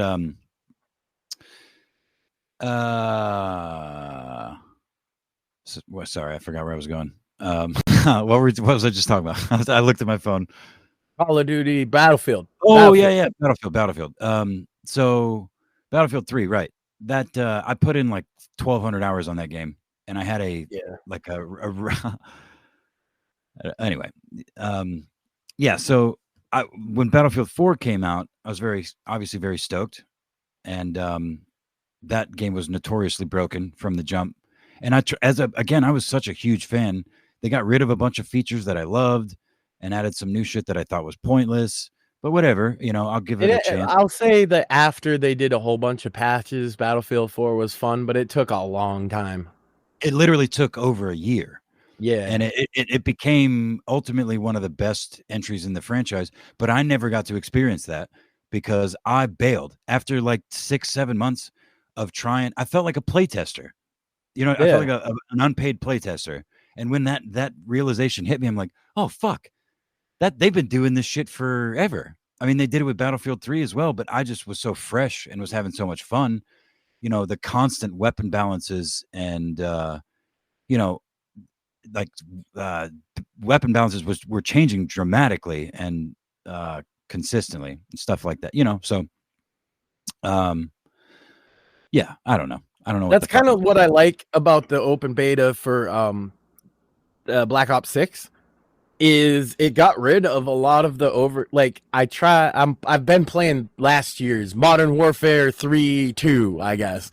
I played that a little because it was free, because I was waiting for the beta to pop up. And there's a lot of complication in that system. You can unlock anything as the next thing, but it's based on daily challenges, and it's just, I don't like the system. Black Ops 6 is like level up, get new thing. Yeah. Cool. Like the most simple way possible. And like the first beta went to like level 20. So we were all kind of limited to like that shit. And then the second week it went to level 30. And I feel like by that, like only a little farther than that, you would have everything you need. And you don't have to like Modern Warfare 3 has like unlimited unlocks basically. And because they want you to play it forever, which I leveled up to whatever the level is, like 55 or whatever. And I'll probably get bored of it real quick. But Black Ops 6, I think I'll spend a little more time with, actually. I like the little mosh pit mode where it's like small map 6v6. I do really well. Yeah, that's awesome. Fun. No, that's awesome. I do see, and the Warhammer, and also I did want to say for the record, it does seem that as soon as I join the show, which admittedly is usually about an hour in, but when I start talking, that's when Sammy starts doing this fucking falling the fuck asleep shit. So I think it's just me. It's my, when I start talking, he's just like the dulcet tones lure him to sleep. He's like, you do have a really soothing voice there, Apex. Thanks, Mort. No, it's because he's been drunk on the show with you so many times that it's like his ASMR to just hear you talking. Yeah, I took like a year and a half off after spending like 3 years every week with this boy, and then some. Cheers, buddy. I'm gonna tap my screen. I'm just kidding, though. But you do, you know, we look really bad when we're just trying to keep the show going in conversation, and you're just fucking literally nodding out like a junkie, almost. Well, look. I mean, you mean he's not a junkie? I mean, the debate was boring as fuck. So, well, yesterday, Sam.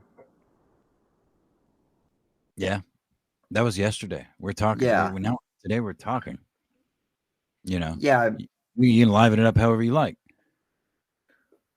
Well, I mean, let's start with some push-ups. Ready?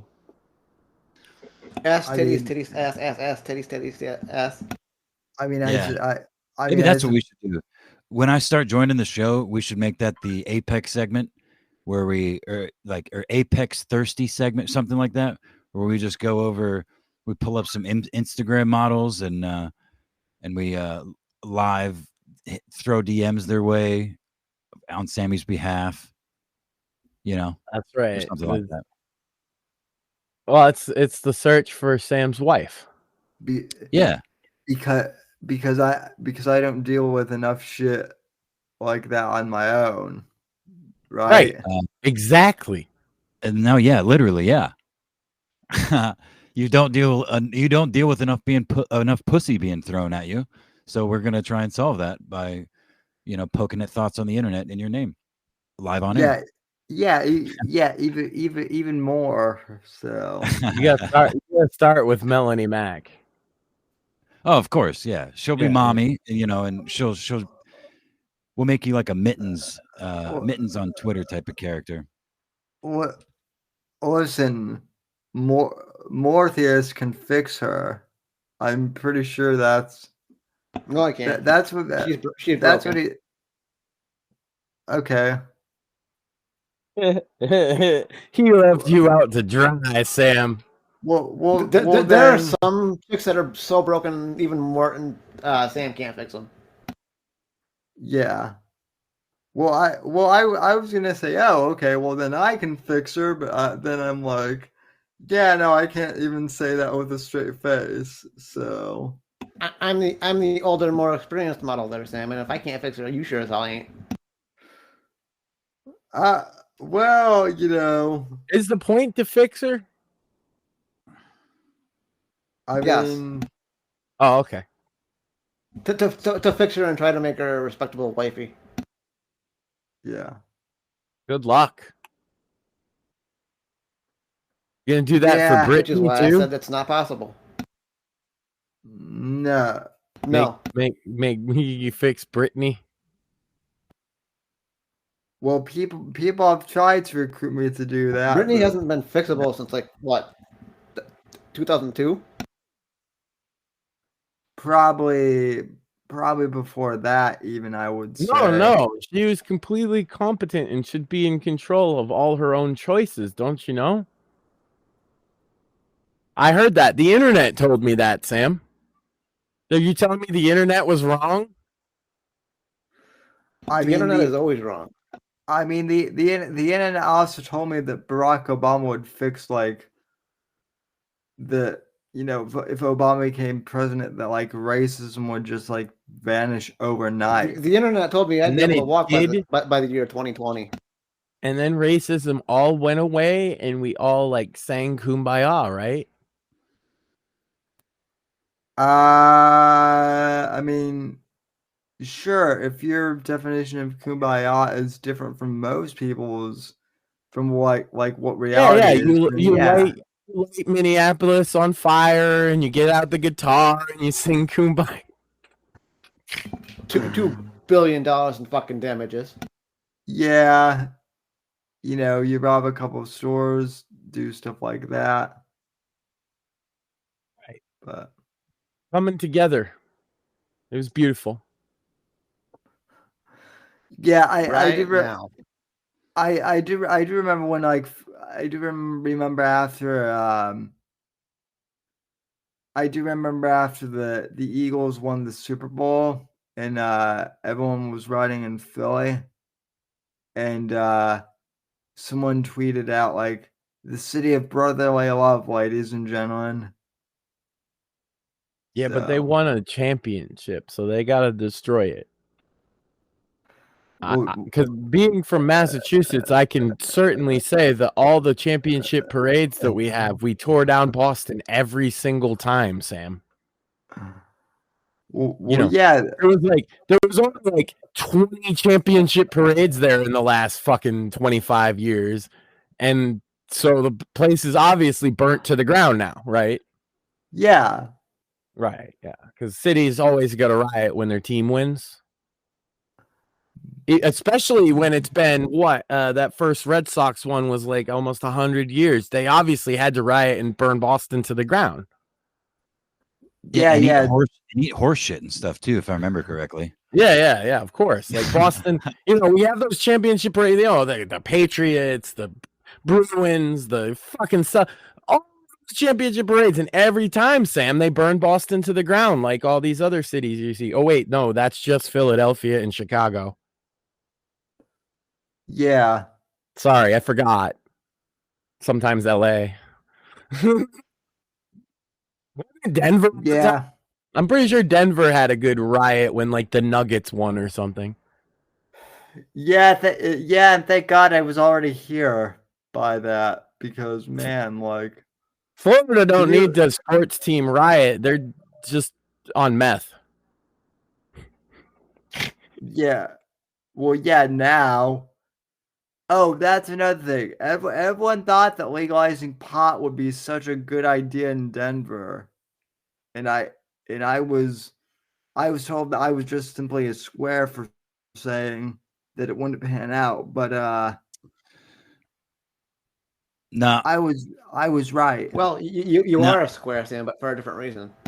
yeah. Well, hold on. You may be right, Sam, but not likely for the reasons that you think, because from its inception, the whole legal weed thing has been fucking drowned by because states are doing it. It's still not federally legal. So the feds have had their foot on every single dispensary's neck since it started. So Oh, it's yeah. just legal organized crime. It's just another legal organized crime. You know, I mentioned this recently on the show, but I live between two legal states. I don't live in a legal state, but I can drive about 30, maybe 40 minutes in either direction and end up in a state, you know what I mean, and stop at a dispensary. One of those states, it is exorbitantly expensive. It's crazy how fucking expensive it is. The other state is cheaper than my local drug dealer has ever been. Like I can get an eighth or a half, whatever. You know what I mean? It's better That's weed. kind of where it's at here. Like when I go to the shop, right? I live somewhat close to Rhode Island. Almost every car there has a Rhode Island license plate. It's legal in Rhode Island. Why do they come here? Because it's half the fucking price. Exactly. But my point though, Sammy, is that it maybe didn't make things better. It likely made things worse because all it did was introduce a competitor to the drug market, one that is protected technically by state law. You know what I mean?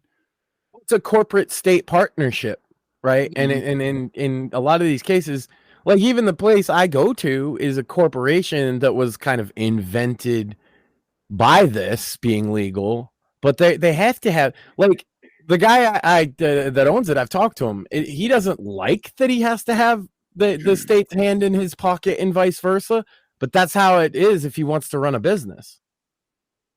You know, Right. and all the taxes, all the stupid regulation. Like there's one, I don't even understand the point of it because the rule is you can only buy 1 ounce a day. Right? I guess that's to discourage the gray market reselling or something like that. Yeah. Yeah, and again, this one I went to that had me talking about it in the first place a couple weeks ago.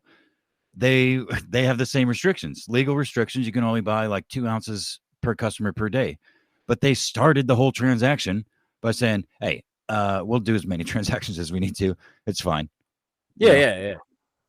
So, or like you walk in with 2 people, you already double. It's just silly, a lot of the restrictions. And really it depends, is it helpful or harmful to a state? I find in looking at this, because I was when we were trying to present it to our state to get legalization to begin with, we were looking at how other states had done it, the taxes, the regulations, and how we could try and get it to be the best possible. We actually had 2 different bills that were put forth by 2 different competing groups that ended up merging into one.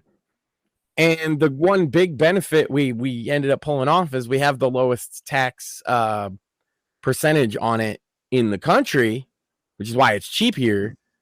But there's a whole bunch of other stupid regulations on it. And when they initially passed it, they left out things that a lot of people were concerned about, one of which being DUI, essentially, right? Are we still going to prosecute DUI? This is now a legal thing. So they actually had to make a new statute in Massachusetts, and they bought new testers to test. It doesn't even test if you smoked pot ever. It tests specifically your THC blood level. Yeah. There were other things like fines for smoking pot in a school zone and things. They didn't actually think of that at first when they passed the law. They had to add that later. And I don't even know if all the restrictions, I'm not saying the restrictions that they put on it are good or bad necessarily across the board, but they didn't even think of it at first. Of course not. And they've been reacting to the market the whole time. Yeah. Well, that's the whole thing. I think I think people misunderstand I shit on Colorado for legalizing marijuana. I'm not shitting on them for that. It's the way that they went about that was Their tax rate. I looked at this when we were talking about this a couple weeks ago, Sam. Their tax rate is actually 4 times what Massachusetts is. Yeah. So by default, the gray market, which is now, it's not a black market to sell weed now in a state where it's legal. That's a gray market, right? Because you're just not following the regulations. It's like running a lemonade stand now. The problem is, though, they're going to be significantly cheaper if you're taxing at a ridiculous rate. And so why wouldn't I just go to the street dealer? And he's not paying taxes. Not on that transaction. Yeah. So they opened up a competitor to the traditional marijuana market, and it doesn't even. So why was I okay with the Massachusetts one? Well, it fixed a couple of my problems with the black, now gray market, Sam. I don't like dealing with criminals. That's why I stopped buying it altogether. It's because I didn't know anybody. I didn't have any trustworthy connections. And you end up talking to losers and criminals and people. If somebody beat my my cousin for like $20. So I don't have to deal with the criminal. I can walk into a store legally and fucking walk out and march down the road, and there's nobody gives a shit. So that's one. And then 2, I know nobody fucked with it. So those are the benefits. And then the third and the biggest benefit has to revolve around price, because if the gray market's significantly cheaper like it is in Colorado, it's going to outcompete whatever your price fucking is, because the amount of people like me who are like, well, I don't want to go to a black market guy, can be very quickly counteracted by, yeah, but that black market guy is selling an eighth for fucking 20 and they're selling an eighth for fucking 100. Right. Yeah, and I mean, again, I think just to counter what you were saying, Sammy, I don't disagree with you, but it's not weed and weed culture's fault necessarily. I guess in a way it is, but it's because the shit, as soon as it became a thing, got choked like a fucking bad hooker by the federal government and all the fucking gangsters, the banksters and all that shit. You know what I mean? It's been choked.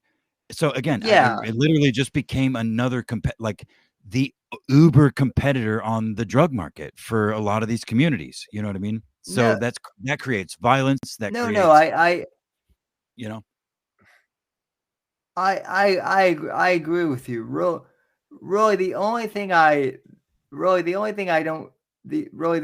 blame stoner culture for is the fact that they didn't think things like this through, because the most weed bro guy in the world, they were the most invested in legalizing it. They're the ones that went to the fucking town hall. And this is what I talk about when I say like libertarians ran out of one issue voters in a lot of states. It's specifically these people. The one heads had been motivated for like 30 years was to legalize pot. And they were the most motivated was the people who were like, dude, weed for 20, bro. And so, they didn't think it through because they had a different perspective on it. It's literal one issue voter. Well, unlike who's thinking about 10 other issues, a lot of those, the pioneers of legalizing weed, they literally are like apolitical on everything else. No, and honestly, the real problem, even if those people, which I think a lot of them probably did consider, or had mindsets counter what you guys are talking about, where they were prepared, but what they weren't prepared for was the fucking vampires that are aware of various cultures and watch potential investment. You know what I'm saying? The people that jumped into. I would argue that's what I meant, though, that they weren't prepared for that. They weren't prepared for corporate culture. Right. Because they've been underground, DIY, independent, bro. We're in the basement. We get the hydro set up, man. We're just selling it to our friends. And then all of a sudden, the ones who move from that world to the corporate version of selling weed are the ones that end up really, really successful. That's the guy I'm talking about that runs the shop I go to. He used to grow, like, because one of his big things was, although it was legal here to do so, none of the other shops that were cropping up were going to do outdoor groweries. Well, he's like, well, I've lived here all my life and I've grown weed for 20 years. Yes, you can grow it outdoors here.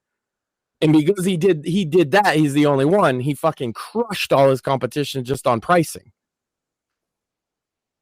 So Yeah. you have guys that can adapt to that corporate culture, right? But a lot of the weed bro culture is actually anti-corporate. So they were not prepared for the corporate takeover of marijuana. That's been the problem, is like it's taken. When did we get legalized in Colorado? Because Colorado was the first state, right? 2014, I believe. I think it's literally taken 10 years for the stoner culture to catch up. It again points to what I was just talking about. I'm on the border of two states, both of them legal, in a state, living in a state that's not. So one of them is corporate bro, fucking dominated, and has been, basically mafia. It's like the mafia fucking state, at least from the old days. Right. Except instead of calling in the knee breakers, they call the cops. That's the only difference. Mm-hmm. Yeah, or you just fucking disappear, much like the mafia. Yeah, I mean, that's not off the fucking table either. Right. But yeah, so it's taken 10 years for the actual, grassroots, genuine type of advocate to start owning some of these businesses and stuff, and propagating, the way the whole ethos of the fucking legalized weed movement from the jump. It's fucking freedom to just, freedom. It's a plant, bro. I already watched what these same mistakes happen by the quote unquote vape community too. That's what's so frustrating about it. Is that the vape community, again, quote unquote, was pretty much developed DIY, right? Like some dude developed those old school mods out of flashlights and all this stuff. So the companies that developed out of that, there was two, branches eventually, and there was all these vape companies that were really expensive and handmade their shit, and mostly in America, mostly in a couple other countries, and then there was the mass-produced in China shit. And as soon as American corporate culture took notice of vaping, Philip Morris came in and bought Juul and made it the most popular one, and then lobbied to ban everything else. Yep. Which is not what the vape community that we're all like, bro, we're sharing our ideas together, man, and we're open source and we do it all ourselves. They were not prepared for this. They were not prepared at all. And so they got run out by the corporates. Very few of those OG vape companies exist anymore. Unless they partnered with a Chinese manufacturer. No, of course not. Of course they don't exist. Right. And so that's the same thing here is you put your hand in with the state, maybe get to be one of the favored, chosen ones, or, you're a gray market. So we probably won't necessarily arrest you as much as we used to when it was a black market, but we're definitely going to fuck with you. Because you're not playing the game. You're not paying, you're not greasing the palms. You're not, and these people, they advocate for a thing like that, but they're not prepared for the corpo takeover. It happens a lot, actually. Yeah. So don't sell your shit to corpos is the best advice. Unless you don't give a shit. If you like whatever your brand or your product or what your idea or whatever it is, if you sell it to the corpo, just know that they're going to desecrate it and then rape its corpse.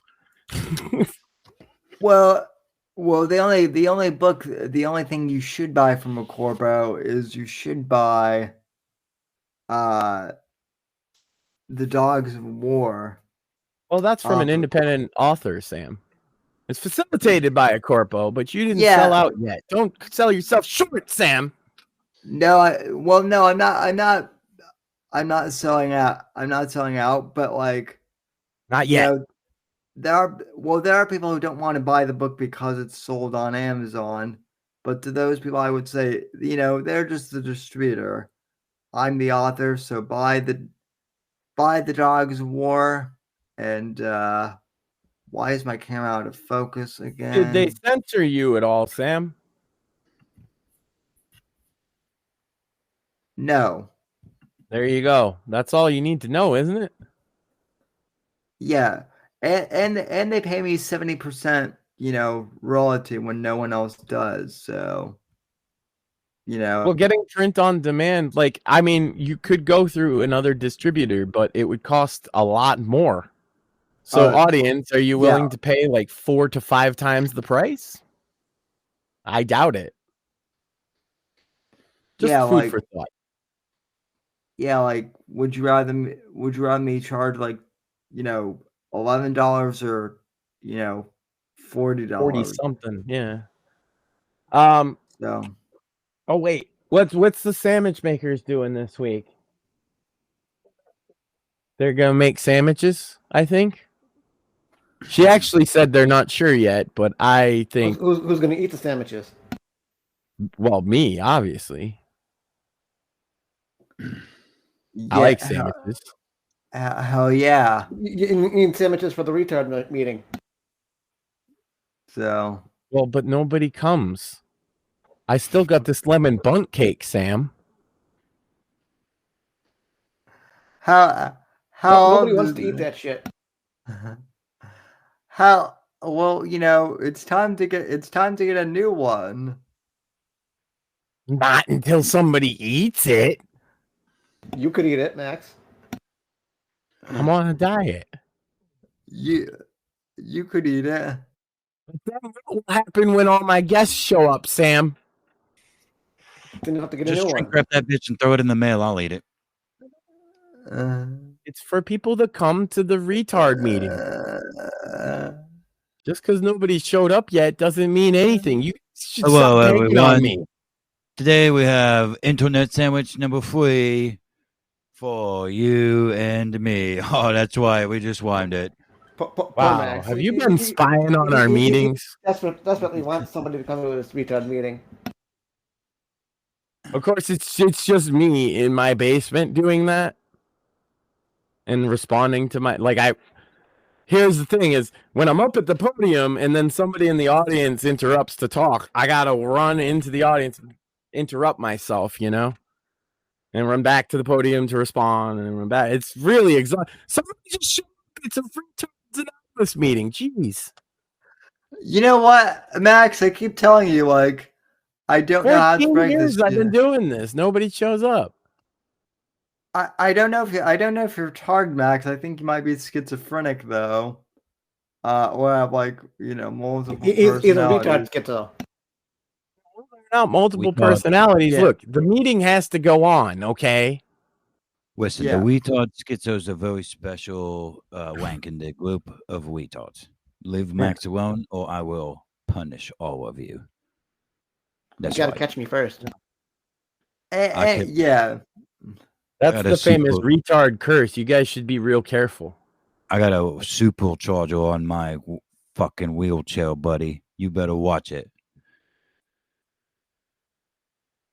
Yeah.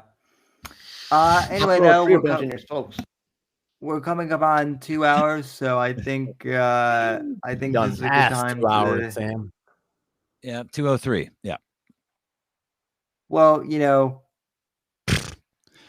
roundabout here, roundabout. I think it's a good time to straight up lie by 3 minutes.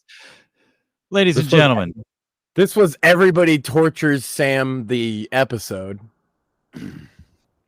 Much like pretty at much. least once a month. At least once a month. It seems to be every time I'm here. I think we should one of the creative listeners, all 5 of you, you could probably go back and find the handful of times that I've shown up compared to when I wasn't here and see how sleepy Sammy is at the end of the show.